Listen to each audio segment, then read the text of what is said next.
ماں باپ کے ساتھ بھلائی کرتے ہو، اگر ان میں سے ایک یا دونوں تمہارے سامنے بڑھاپے کو پہنچ جائیں تو ان کو اف تک نہ کہنا اور نہ انہیں جھڑکنا، اور ان سے بات ادب کے ساتھ کرنا، اور عجز و نیاز سے ان کے آگے جھکے رہو اور ان کے حق میں دعا کرو کہ اے پروردگار، جیسا انہوں نے مجھے بچپن میں شفقت سے پرورش کیا ہے تو بھی ان کے حال پر رحمت فرما، جو کچھ تمہارے دلوں میں ہے تمہارا پروردگار اس سے بخوبی واقف ہے، اگر تم نیک ہوگے تو وہ رجوع لانے والوں کو بخش دینے والا ہے۔ اور رشتہ داروں اور محتاجوں اور مسافروں کو ان کا حق ادا کرو، اور فضول خرچی سے مال نہ اڑاؤ کہ فضول خرچی کرنے والے تو شیطان کے بھائی ہیں، اور شیطان اپنے پروردگار کی نعمتوں کا کفران کرنے والا یعنی ناشکرا ہے۔ اور اگر تم اپنے پروردگار کی رحمت یعنی فراخ دستی کے انتظار میں جس کی تمہیں امید ہو ان مستحقین کی طرف توجہ نہ کر سکو تو ان سے نرمی سے بات کہہ دیا کرو، اور اپنے ہاتھ کو نہ تو گردن سے بندھا ہوا یعنی بہت تنگ کر لو کہ کسی کو کچھ دو ہی نہیں، اور نہ بالکل کھول ہی دو کہ سبھی کچھ دے ڈالو، اور انجام یہ ہو کہ ملامت زدہ اور حسرت زدہ ہو کر بیٹھ جاؤ۔ بے شک تمہارا پروردگار جس کی روزی چاہتا ہے فراخ کر دیتا ہے، اور جس کی روزی چاہتا ہے تنگ کر دیتا ہے، وہ اپنے بندوں سے خبردار ہے اور ان کو دیکھ رہا ہے۔ اور اپنی اولاد کو مفلسی کے خوف سے قتل نہ کرنا، کیونکہ ان کو اور تم کو ہم ہی رزق دیتے ہیں، کچھ شک نہیں کہ ان کا مار ڈالنا بڑا سخت گناہ ہے۔ اور زنا کے پاس بھی نہ جانا کہ وہ بے حیائی ہے اور بری راہ ہے۔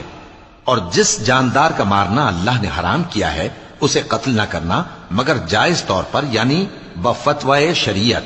اور جو شخص ظلم سے قتل کیا جائے ہم نے اس کے وارث کو اختیار دیا ہے کہ ظالم قاتل سے بدلہ لے، تو اس کو چاہیے کہ قتل کے قصاص میں زیادتی نہ کرے کہ وہ منصور و فتح یاب ہے۔ اور یتیم کے مال کے پاس بھی نہ پھٹکنا مگر ایسے طریق سے کہ بہت بہتر ہو، یہاں تک کہ وہ جوانی کو پہنچ جائے، اور عہد کو پورا کرو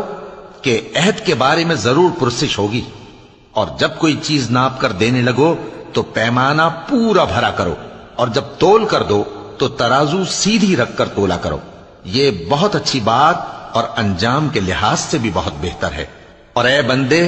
جس چیز کا تجھے علم نہیں اس کے پیچھے نہ پڑ کہ کان اور آنکھ اور دل ان سب اعضاء کے بارے میں ضرور باز پرس ہوگی، اور زمین پر اکڑ کر اور تن کر مت چل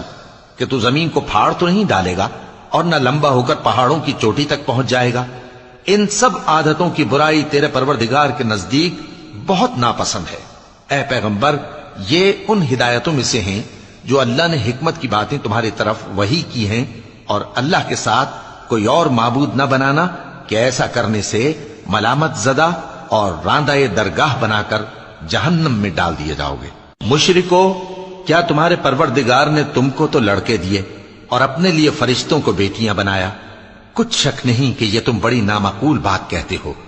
اور ہم نے اس قرآن میں طرح طرح کی باتیں بیان کی ہیں تاکہ لوگ نصیحت حاصل کریں، مگر وہ اس سے اور بدک جاتی ہیں۔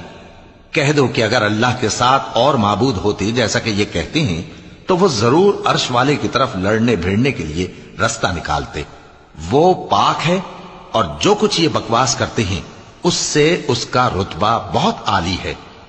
ساتوں آسمان اور زمین اور جو لوگ ان میں ہیں سب اسی کی تسبیح کرتے ہیں، اور مخلوقات میں سے کوئی چیز نہیں مگر اس کی تعریف کے ساتھ تسبیح کرتی ہے، لیکن تم ان کی تسبیح کو نہیں سمجھتے۔ بے شک وہ بردبار ہے، غفار ہے۔ اور اے نبی، جب تم قرآن پڑھا کرتے ہو تو ہم تم میں اور ان لوگوں میں جو آخرت پر ایمان نہیں رکھتے چھپا ہوا پردہ یعنی حجاب ڈال دیتے ہیں، اور ان کے دلوں پر بھی پردے ڈال دیتے ہیں کہ اسے سمجھ نہ سکیں، اور ان کے کانوں میں ثقل پیدا کر دیتے ہیں